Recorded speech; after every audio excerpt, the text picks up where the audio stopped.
दुनिया में सबसे ज्यादा मूर्तियां बनी तो वो तथागत बुद्ध की बनी, और दुनिया में सबसे ज्यादा मूर्तियां तोड़ी गई तो वो डॉक्टर अंबेडकर की तोड़ी गई। इससे आप इस बात की अहमियत को समझिए, जो डॉक्टर अंबेडकर की मूर्ति से डर जाते हैं वो उनके विचारों के सामने कितना बड़ा खतरा महसूस करते होंगे, इसलिए वो डॉक्टर अंबेडकर के खिलाफ खड़े। हमारा खौफ उनसे पूछो जो हमारे पुरखों की मूर्तियों तक से घबरा जाते हैं। वो क्या है ना कि एक कोई बाबा आपके ही ठीक पहले यहां आए हुए थे और उसकी वजह से रोड बंद किया गया है, बड़ा ट्रैफिक लग गया है। मैंने कहा चलो मेरे आने के पहले बाबा गुजर गए, मैं गुजरने का एक ही अर्थ दे रहा हूं और कोई अर्थ नहीं है, मैं साहित्य का विद्यार्थी हूं। वो गुजर गए तो फिर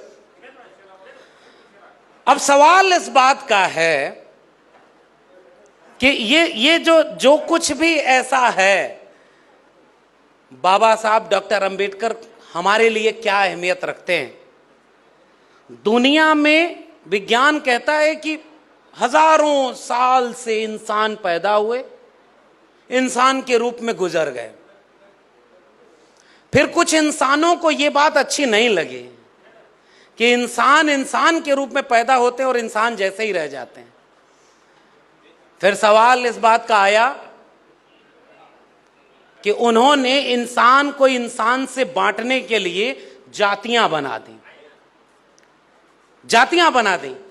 अब जातियों के बनाने के बाद हुआ क्या, लोग पैदा इंसान के रूप में हुए, लेकिन फिर थोड़े से लोगों ने अपने को इंसानों से ऊपर बना दिया कि हम भाई धरती पर उनके अवतार हैं, उनके दूत हैं। और ढेर सारे लोगों को इंसान से भी बदतर,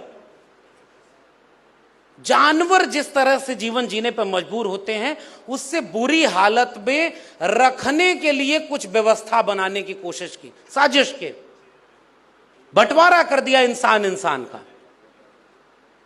और मैं जब आपके हॉल में आया और दीवारों पर लगी इन तस्वीरों को देखा, मंच पर लगे इस बैनर को देखा, मुझे खुशी हुई कि आप भले ही बाबा साहब डॉक्टर अंबेडकर की जयंती मना रहे हैं, लेकिन आपने इन दीवारों को, अपने बैनर को बिरसा, फूले, अंबेडकर, पेरियार, साहू, ललई सिंह यादव, रविदास जी से लेकर के जगदेव बाबू, सबको याद किया है।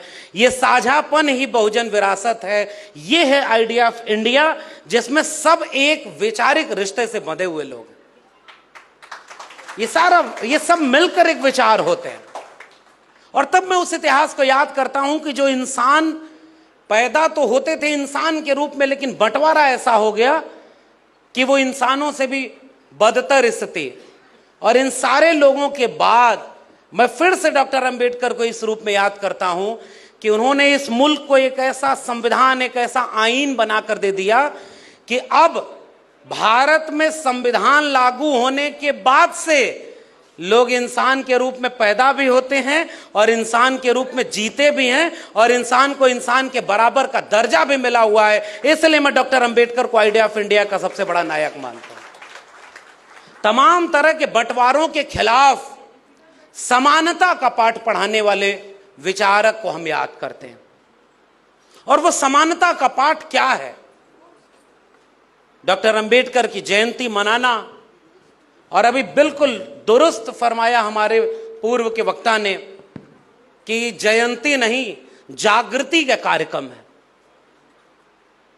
बहुत सारे लोग अलग अलग लोगों की जयंती मनाते हैं, लेकिन हम जब डॉक्टर अंबेडकर को याद करते हैं या इस देश का कोई जागरूक व्यक्ति डॉक्टर अंबेडकर को याद करता है, तो असल में वो एक जयंती जागरण का कार्यक्रम है। जगाना है लोगों को, और डॉक्टर अंबेडकर को याद करना दरअसल उनके विचारों को याद करना है। बाबा साहब ने यूं ही नहीं कहा होगा कि मुझे मूर्तियों में मत ढूंढना, मैं तुम्हें किताबों में मिलूंगा, विचारों में मिलूंगा।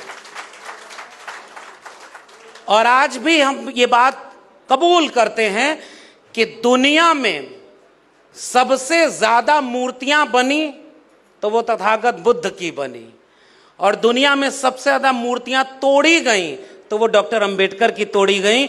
इससे आप इस बात की अहमियत को समझिए, जो डॉक्टर अंबेडकर की मूर्ति से डर जाते हैं वो उनके विचारों के सामने कितना बड़ा खतरा महसूस करते होंगे, इसलिए वो डॉक्टर अंबेडकर के खिलाफ खड़े। हमारा खौफ उनसे पूछो जो हमारे पुरखों की मूर्तियों तक से घबरा जाते हैं।